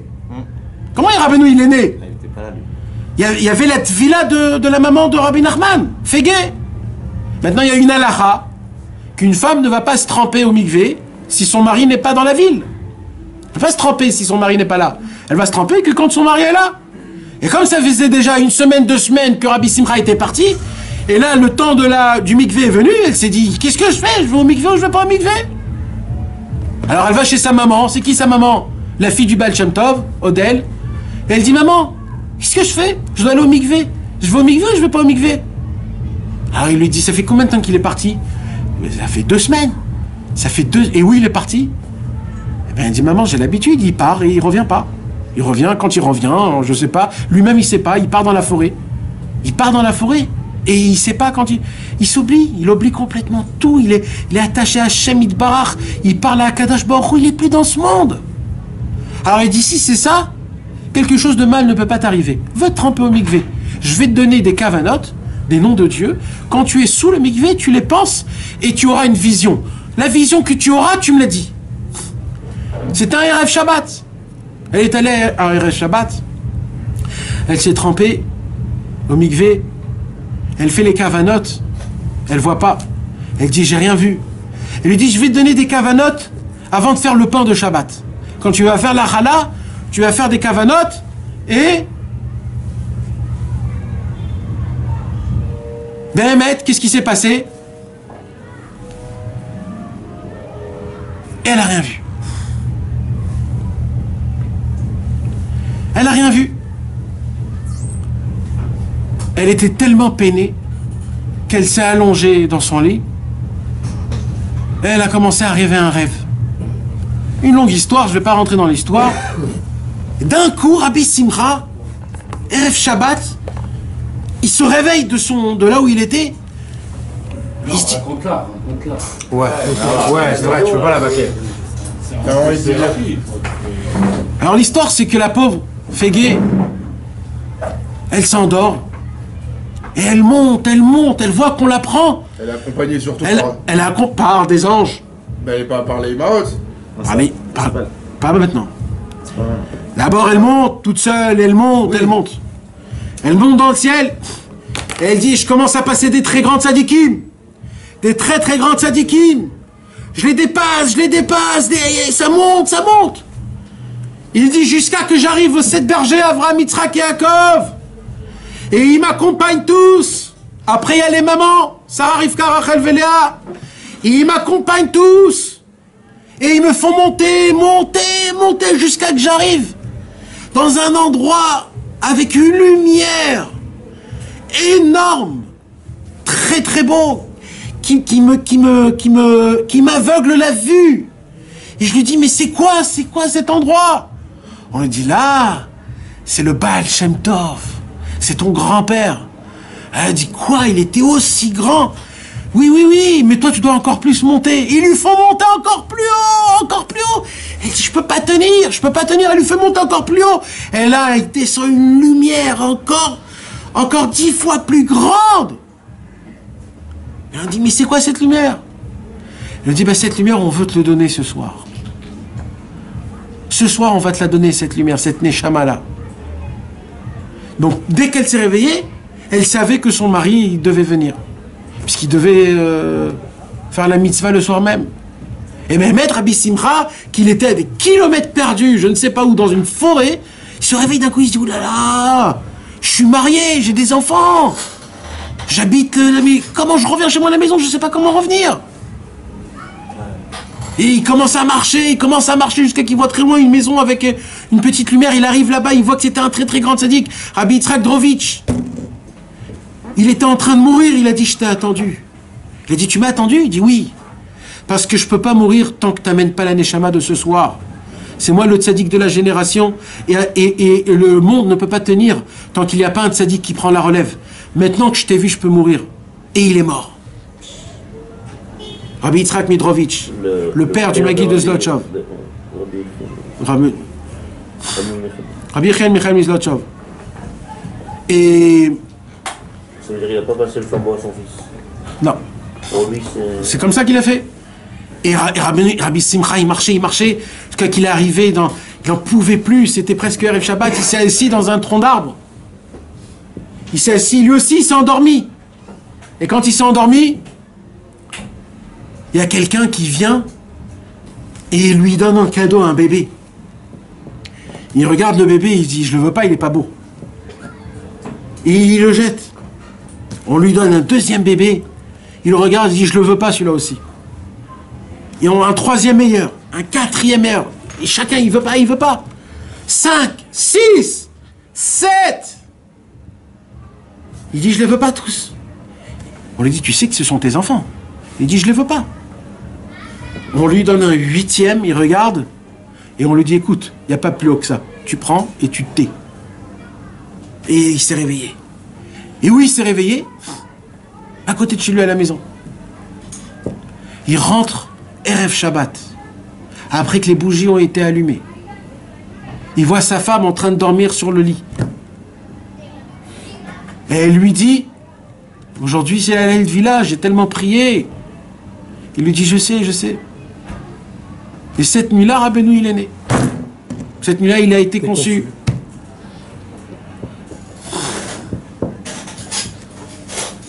Donc mes amis, c'est quoi qui a fait Rabbi Nachman? Rabbi Nachman, c'est faire Hitbodedut en cachette.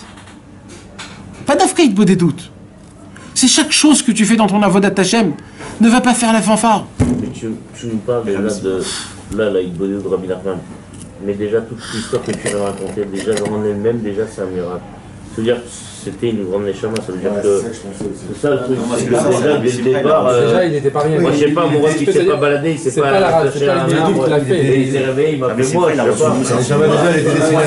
Un jour, quelqu'un est venu chez Rabbeinu et il a dit à Rabbeinu, Ma chachma, atem Neshama Gdola.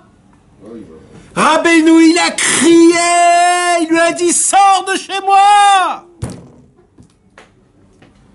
Il a dit, toi t'es passé par là où je suis passé. Parce que moi, je suis une échamak de la nuit, etc. Il m'a fait faire des choses que jamais vous aurez des choses pareilles. Toi, jamais tu vas être aussi tenté comme moi j'ai été tenté. Dans le ciel, tout est pareil. Toi, t'as eu une neshama d'un mort qui est descendu pour t'étrangler. Dans ta vie, t'as eu un truc pareil. Moi, j'ai eu des centaines de fois des morts qui sont venus, des réchaïm m'étrangler. Alors, chacun, il a son truc d'après sa neshama. Mais par contre, il a dit, l'itbo des doutes, c'est pour tout le monde. Homme, femme, enfant, vieillard, ce que tu veux. C'est comme ça que Rabbeinu est devenu Rabbeinu, il te dit Rabbi Nachman. Rabbi Simcha, il a reçu ce chemouche de hein? C'était pas... Ou c'est lui le seul?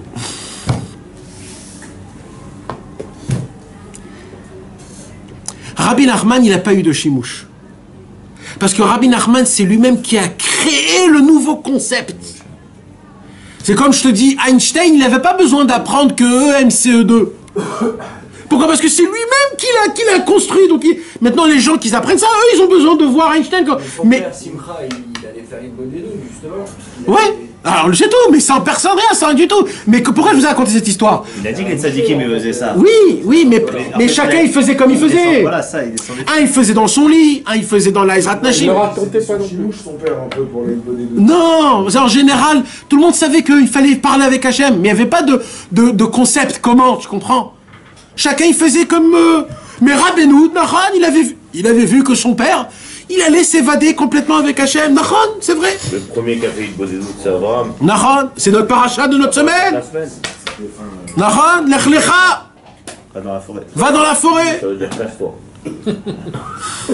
Exactement, vas-y, continue. Ces voyages en barque ont mis en évidence un point essentiel de sa doctrine. J'ai pas compris. C'est vrai, j'embarque. Ok. L'Ibo des doutes. Ok. Comme nous l'avons fait remarquer, notre maître ne savait pas naviguer. Une fois, il s'éloignait... Alors là, écoutez bien, mes amis. Écoutez bien cette histoire. Une fois, il s'est éloigné de la rive et sa barque s'est retrouvée au milieu du fleuve. Et il ne savait pas quoi faire dans cette situation. D'autant plus que la barque s'est mise à tanguer et risquait de chavirer à chaque instant. C'est alors qu'il s'est mis à crier vers Dieu et à élever ses mains en prière. Dans d'autres circonstances, il fit de même lorsqu'en voulant fuir l'épidémie qui sévissait dans la ville, il s'est retrouvé suspendu au-dessus du lac de Tibériade, agrippant avec ses mains le haut de la muraille. Rabbeinu, il nous dit, Rabbi Nathan nous apprend, il nous dit, vous voulez savoir comment c'est quoi Itbo des doutes? Parce que Rabbeinu lui-même, il voulait savoir comment on fait Itbo des doutes. Un jour, Rabbeinu était dans sa barque. Il avait perdu une des rails, des rames. Il se retrouve sans rame, en plein milieu d'un fleuve.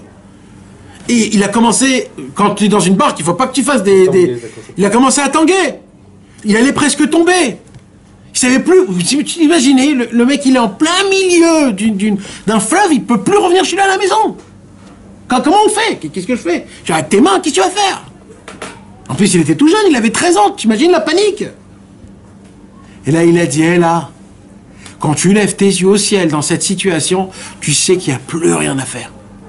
Il y a toi et la miséricorde de Dieu. Et il a dit, c'est comme ça qu'on doit demander à Hachem, qu'on doit crier à Hachem. Il dit Rabbi Nathan, il y a même une anecdote, quand Rabbi Nachman, il était en voyage de Eretz Israël, il y avait une épidémie, le choléra. Vous savez, le choléra, ça se transmet. D'un coup, ils ont dit qu'il y a le choléra. Toute la ville a commencé à courir, toute une ville en entière. Toute une ville, comment ça? Le choléra, on meurt tout de suite. Rabbeinu, il a vu ça, il a pris ses bagages, il a commencé à courir. Mais il a dit, pourquoi tout le monde court là-bas? Il faut courir là-bas. Rabbeinu, il a couru de l'autre côté. Et il voit une muraille, il dit, super, je vais monter la muraille, je vais redescendre. Il monte la muraille, tellement qu'il n'a pas fait attention, il a enjambé, et dès qu'il a enjambé, il voit que en dessous, c'est la mer. Le vide, il n'y a plus rien. Il se retrouve comme ça, sous bas. Qu'est-ce que je fais, la mer? Qu'est-ce que je fais? Vous savez que la fin de cette histoire n'est écrite nulle part. Vous savez pourquoi? Parce que Rabbi Nathan dit, qu'est-ce que vous croyez? Je vous raconte des histoires, moi? Je vous raconte le limoud de chaque histoire. C'est quoi le limoud de chaque histoire? C'est parce qu'au moment, Rabbeinu, quand il a levé ses yeux au ciel et qu'il a prié, Alors là, il a déchiré les cieux. C'est de cette façon que tu dois prier Hachem. Désespérément, mon Dieu, je ne peux plus être en colère. Ça me tue, je ne veux plus. Il faut crier. Oh, j'ai plus rien, j'ai que toi, Hachem, j'ai que toi. Faut pas... Ouais, s'il te plaît, mon Dieu, fais que... Mais oh, c'est la fin du monde. Faut être désespéré, il faut être complètement attaché à Kadosh Baruch Hu, mamash. C'est ça qu'il dit, c'est cette façon-là que Rabbeinu est devenu Rabbeinu. Il n'a pas laissé le choix à Hachem. Il a, chas v'shalom, hein, mais il a collé à Kadosh Baruch Hu au mur. Il lui dit maintenant tu bouges nulle part, tu m'aides. Il n'a pas laissé le choix à Hachem. C'est ça. C'est comme ça. Donc il s'en est pas eu de peu pour qu'il tombe, comme la chose est relatée dans l'histoire de son voyage en Terre Sainte. Dans cette circonstance aussi, il a crié vers Dieu du fond de son cœur. Parce qu'il y a crié à Hachem et à moins crier. Quand tu demandes à Kadosh Baruch Hu, tu demandes normalement. Mais tu t'imagines, chas v'shalom, si maintenant tu as un malade chez toi à la maison, ou alors on te dit, tu sais, il te reste 2 mois. T'imagines ce qui va se passer, hélas, maintenant? Tu vas aller au kotel, frère. Tu vas déchirer le kotel. Tu vas l'exploser de pleurs, de cris, de gémissements. Rabbi Nachman, il dit, mais pourquoi vous faites pas ça à votre âme? Qu'est-ce que vous croyez que vous êtes en bonne santé, niveau âme? Vous avez des péchés, vous avez des mauvaises midotes. Déchirez le ciel. Laissez pas le choix à Kadosh Baruch Hu. Il avait l'habitude de raconter ces épisodes afin d'introduire dans nos cœurs la nécessité pour tout un chacun de crier vers Dieu du fond du cœur, comme si l'on se trouvait au milieu de l'océan. Alors que la tempête verra jusqu'au cœur du ciel et qu'on est dans d'une totale impuissance, à un cheveu de sombrer, sans presque avoir le temps même de crier. Oh là là là là là là. Comme si tu es dans une tempête.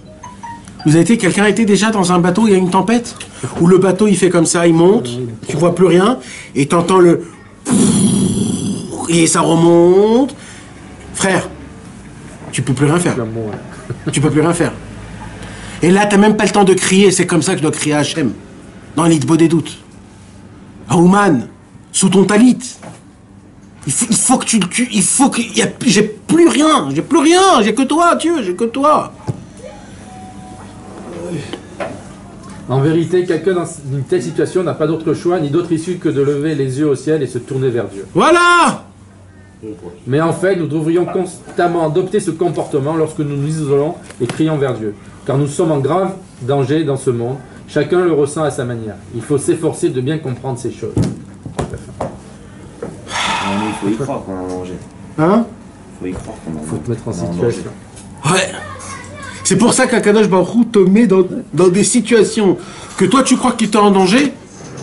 Bah parce qu'il veut que tu pries de cette façon. Donc il te fait un semblant de problème, méga problème. Et toi, alors comme un imbécile, tu te croches que au problème. Et tu oublies l'essentiel. En vérité, quand vous avez un problème, c'est pas au problème qu'il faut prier. C'est à ta neshama. Parce que c'est ça la racine. Au moment où tu commences à prier, et Hachem il dit, oh, il a compris enfin. Allez, basez-lui son problème. Pourquoi Hachem nous envoie des problèmes? Parce que quand tu as des problèmes, tu pries Hachem comme il faut. Tu commences à lire des télim, tu te renforces. Tu dis, oulala, il faut pas que je fasse un peu de trucs là, parce que c'est un peu gaffe. Hachem il dit, mais oh. Il te pose des doutes, c'est ça l'isolement.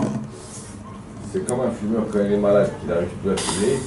Il dit, ça y est, je vais arrêter. Ça va mieux. Ouais, on reprend. Exactement.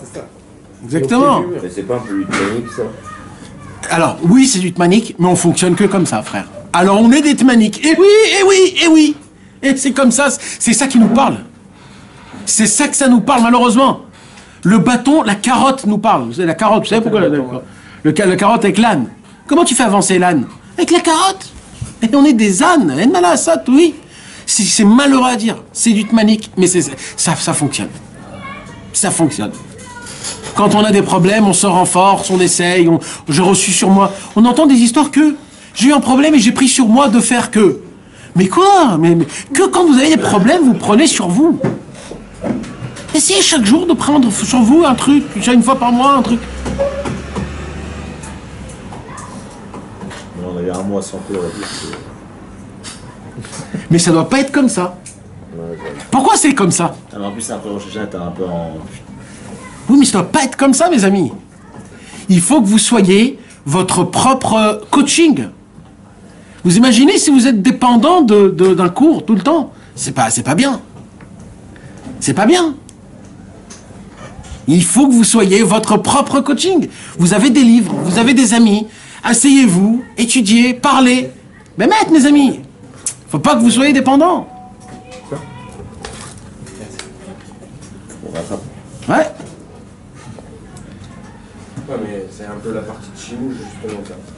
Ah ouais. On ressent un peu plus quand c'est toi tu viens, tu as reçu... Mais ça veut pas dire que... Nahon. Il peut se passer des choses merveilleuses entre amis, mes amis. Sortir, faire une petite sortie, kivrer de sadikim, faire un petit body doute. Quand il n'y a pas, alors faites quelque chose. Parce qu'après on perd le concept, tu comprends? C'est pas que y a un rave qui vient tous les mardis dans un cours, c'est pas ça le concept. Le concept c'est qu'on veut tous se renforcer en même temps. Quand je viens ici, moi-même je me renforce. Oui, Nahon. Surtout qu'on loupe des choses. Nahon. Celui qui fait pas ça, là, ça, si on fait pas ça, on loupe. Exactement. Un jour qui passe, un jour perdu. Nahon. Un exemple, il a dit un bon truc d'Ov. Imaginez-vous maintenant quelqu'un, il connaît la Torah de Rabbi Nachman, il apprend la Torah de Rabbi Nachman. D'accord? Il connaît par cœur le Ishtapruta Nefesh. Mais il n'applique pas, il y a des doutes. Mais il connaît par cœur les paroles de Rabbeinu, il les jongle. Vous croyez qu'il peut parler d'Idbodedut, lui? Il peut pas parler d'Idbodedut. Il peut pas. Parce que pour Idbodedut, quand tu commences à faire Idbodedut, tu remets tout en question. Tout. Quoi, par exemple? Tout parce que tu es Emet. Tu es face au Emet. Tu lui dis, j'ai appliqué, ça fonctionne pas, Ribono Shel Olam, éclaircis-moi. Et demain, Akadosh Baruch Hu, il t'éclaircit un point que en étudiant 1000 ans, tu l'aurais jamais vu ce point. Rien que parce que tu l'as demandé. Des fois, il t'éclaircit pas. Et ça fait partie du concept de redemander encore et encore. Est-ce que j'ai bien fait, Ribono Shel Olam? Est-ce que j'ai pas bien fait? Comment ça fonctionne? Peut-être je me trompe pas, éclaircis-moi. Et là, tu découvres que oui, t'es dans le bon chemin. Ou alors tu découvres que non, t'es dans le... Mais où c'est écrit nulle part. Ça, c'est la Hashgara, la providence qu'Akadosh Baruch Hu, il te fait montrer. Et ça, c'est écrit nulle part. Ça, c'est Akadosh Baruch Hu qui te le fait montrer. Ça peut être par un coup de fil d'un ami qui te dit une belle histoire, qui te raconte et qui t'a répondu à tout. Ça peut être par rapport à... Non, mais tellement d'autres choses. Plein de 36 choses. C'est des choses qui sont pas écrites. Si tu fais pas de doute, tu comprends pas. Tu peux pas comprendre. Tu peux pas comprendre. On est obligé de l'appliquer. On a beau le dire et le répéter, ça ne fonctionne pas tant que tu ne l'appliques pas. Même si on ne parle pas, j'ai dit. Mais le fait est, c'est de se présenter devant Hachem, de lui dire, voilà, Ribono Shel Olam, il te des doutes, il faut 1 heure. Moi, je suis venu, je sais pas, j'ai essayé, mais je suis venu. Même si je te parle pas, je suis là. Je t'en supplie, fais que je puisse parler, fais que je puisse parler, que je puisse me décharger, pencher mon cœur, me libérer, me chiffrer kamaim, libère, nochar pen Hashem, faire couler mon cœur comme un fleuve devant toi, mon Dieu. Me libérer de toutes ces... J'ai vu une Pirsomet, j'ai vu une publicité qu'ils ont fait sur comment déboucher le robinet. Vous savez, quand le robinet, il y a en bas, quand nous, on jette l'huile, le truc, etc., à la fin du compte, le tuyau, il commence à... Voilà. Jusqu'à que tu ouvres, et boum, ça y est, plus rien, et il faut faire le... Et j'ai vu une publicité, ils ont créé un petit bâton bleu. Tu rentres ce petit bâton bleu, il est très très acide, avec de l'eau, il lâche une acidité qu'en une seule fois, il débloque tout et tout repart comme si dès le début. C'est mamash, j'ai dit, c'est mamash. Idbodedut, ça veut dire, dans toi, tu as des choses qui sont complètement fermées, bloquées, la colère, ta femme, les trucs, etc. Et tu comprends pas pourquoi. Et d'un coup, tu dis, mais attends, ça fait combien de temps que j'ai pas fait Idbodedut? Purée, c'est honteux quand même, c'est honteux. Et au moment où tu te dis, allez, bon d'accord, j'ai fait Idbodedut, tu vois d'un coup que ça se débouche de tous les côtés. D'un coup, tu vois, oh, c'est pas l'honorat, ça se débouche.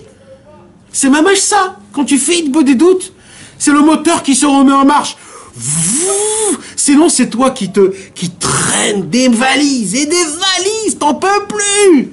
Mais check-les ces valises. Donne le check-in. Le check-in, c'est Rabbeinu. Fais ton Hitbo des doutes. Débarrasse-toi. Si tu fais pas Hitbo des doutes, tu te débarrasses pas. Tous tes péchés, ils sont avec toi. Tes problèmes, ils sont avec toi. Tout est avec toi. Quand tu fais Hitbo des doutes, tu dis Hachem, je te donne tout. Le bien et le mal. Je sais pas, je me remets sur toi. Moi, ma femme, mes enfants, dans chaque pensée, parole et action. Fais que tout ce que je fasse puisse être ta volonté. Que ce que tu ne veux pas que je fasse, que ça soit pas ma volonté. Que je puisse être toujours dans mon droit chemin. Que je ne sois pas dans des mauvais chemins. Par ta pitié, par ta miséricorde, je t'en supplie. Fais que je puisse m'avancer. Que ça soit petit à petit. Et de continuer à prier tous les jours. De revenir, de reparler tout le temps avec toi. Que ça soit une habitude pour moi. Que je puisse prendre de ça un kiff et un plaisir. Que je puisse l'attendre toute la journée pour que je puisse parler avec toi. Amen. Ça, c'est le commencement d'un Hitbo des doutes. Parce que c'est un cadeau la première fois qu'on vient faire Hitbo des doutes. Demande à Hachem ce cadeau-là demain. Le lendemain aussi, redemande. Fait que je puisse revenir, que je puisse te parler, que je puisse être bessimcha. Que ça ne soit pas de la hatzvout, que ça ne soit pas sur le compte de personne. Ainsi de suite, ainsi de suite. Soyez pas des radins pour demander. Donc l'équilibre, parfois, c'est l'étude de la Torah et l'Hitbo des doutes. Torah Tfila, il a dit Rabbi Nachman. Il a dit comme ça Rabbi Nachman. Tfila, Torah, Tfila. Il faut que la Torah, il soit entre... Un sandwich de Tfila. Exactement, un sandwich de Tfila. Ça veut dire, d'abord, tu pries Hachem pour bien comprendre la Torah que tu vas étudier. Et après, tu vas prier Hachem, après que tu as étudié, comment appliquer ce que tu as étudié. T'as compris? En général, je parle. Alors, on ne parle pas de la tfila du matin, shacharit, mincharit. On parle de la prière spéciale. Avant chaque limoud, Beder Echlal, il y a une tfila à faire. Il y a une tfila. Et ça, c'est le Shulchan Aruch qui dit. Hein. C'est pas une ségoula. Le Taz, il est posek. Mamash, c'est écrit dans Mishnah Berurah, il est posek. Que celui qui ne dit pas le Yehi Ratzon avant d'étudier, il n'a pas le droit d'étudier. Il est posek comme ça, me fourrache. C'est lequel Yehi Ratzon? C'est au début de la Gemara. Exactement. Mais pourtant, le matin, dans toutes les études du monde. Ouais, ça c'est la bracha, ça. Mais à part la bracha, il y a aussi le Yehi Ratzon qu'il faut. C'est le Yehi Ratzon que je me trompe pas, que je dis pas sur Kacher, Moutar, Azo. Ça c'est un Yehi Ratzon qui est très très important. Très très important. Alors bien sûr, si... À partir du moment où tu fais tout entre les mains d'Hachem, alors le matin, comme tu as dit. Ouais, ça suffit pas. Ça, c'est pour les choses que tu as oubliées, pour les choses que tu sais pas comment te conduire. Mais quand on t'apprend quelque chose, alors il faut essayer de l'appliquer, la chose en elle-même. Donc, quand tu dis Areni Mekacher Atzmi, avant l'étude que je vais faire ce soir, ça fonctionne. Tu comprends? Avant que tu étudies, tu dis Areni Mekacher Atzmi, Balimoud Azé, par cette étude-là, Lechol Hatzadikim Amitim Shebedorenu, Lechol Hatzadikim Amitim Shorne Afar. C'est très important de le faire. C'est pour ça que c'est important. Parce que là, t'es mamash, tu remets ça chez le Tzadik, vous avez dit qu'il te répare. Jusqu'au moment où tu auras ce Yehi Ratzon en français ou à ta porte-main, et là tu diras le Yehi Ratzon, parce qu'il est à ta portée de main. Et ça, c'est considéré comme le... Comment on dit là? Le chimouche? Ouais. Non. Le chimouche, on a dit, c'est beaucoup les histoires. C'est pour ça que c'est très important les histoires. Si tu peux faire de la fatsa, et si tu peux pas, c'est... tes amis qui ont un peu plus d'expérience. Je suis Chassini me raconter une histoire du Baal Shem Tov. Nachon, mais Bichlal, il y a un avodat Hashem spécial de raconter des histoires du Baal Shem Tov. Comment il a été écrit le Shifra Baal Shem Tov? Oui, ça c'est devenu un Inyan. Mais comment il a été créé le Shifra Baal Shem Tov? Comment Rabbi Nachman il est devenu Kaviachol Rabbi Nachman? Il le dit, mais fourrage Rabbi Nachman. Il lui disait, j'habitais dans la maison du Baal Shem Tov. Il lui dit, tous les chassidim, ils venaient pèleriner le tombeau du Baal Shem Tov. Et comme ils habitaient très loin, ils ne pouvaient pas après retourner chez eux à la maison. Alors c'est où qu'ils dormaient?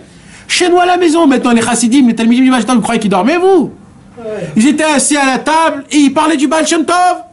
Rabbeinu, il était caché sous la table, il entendait comment le Baal Shem Tov, il cassait la glace, comment il allait, il n'avait pas peur, il est rentré dans la forêt où il y avait des ours et des panthères, et il parlait avec Hachem, il allait à droite, à gauche, etc., etc. Et Rabbeinu, il s'enflammait, il s'enflammait, il s'enflammait. Vous savez que la majorité aujourd'hui des Chassidei Breslev, et la majorité des nanars, des élèves de Rabbi Israël, ils te racontent tous que Rabbi Israël, il n'a jamais fait de cours de Torah. Jamais. Rabbi Israël, il a rapproché tous les Français et tous les Israéliens par une seule chose. Il faisait que raconter des histoires. On lui posait des questions, il te disait pas Ken Lo Moutar Assour, non.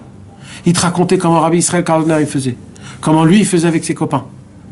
Il racontait que des histoires. Celui qui était intelligent, il comprenait que dans l'histoire il y a la réponse. Celui qui n'était pas intelligent, il disait bon, ok, bon, m'a raconté une belle histoire.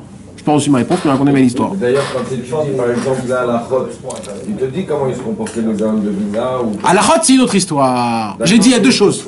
D'accord, mais il te prête quand même en exemple certains tzaddik. Nachod, ça s'appelle le Shimouch, c'est ce que j'ai dit. On voit plusieurs fois comment un tel faisait, etc., etc. Nachod. Ça fait partie du Shimouch. C'est pour ça que c'est très important. Le Shimouch, il est très important. C'est pour ça qu'il faut essayer de voir, d'apprendre. Quand vous voyez des élèves d'anciens Chassidé Breslev, essayez de les voir, d'être à côté d'eux, sans faire le tmanik et leur donner du kavod comme si c'était un rave. En lui demander une bracha et se barrer, les gars. Ça sert à rien, ça. Laissez tomber si vous faites ça. Allez là-bas avec une très grande humilité, sans lui faire montrer que vous allez le voir. Restez à côté de lui, essayez de voir, sans qu'il fait attention. Regardez comment il prie, regardez comment il chante les chants de Shabbat, comment il se lave les mains, Regardez, avec un petit œil comme ça. À Ouman, on peut voir des choses comme ça. Et là, vous allez voir comment on apprend énormément de choses. Et oui, mes amis, c'est comme ça comme ça que ça doit se passer. Que Dieu nous donne la force et la possibilité. Mamash d'être Meshamesh, le tzaddik, Behemet. Amen.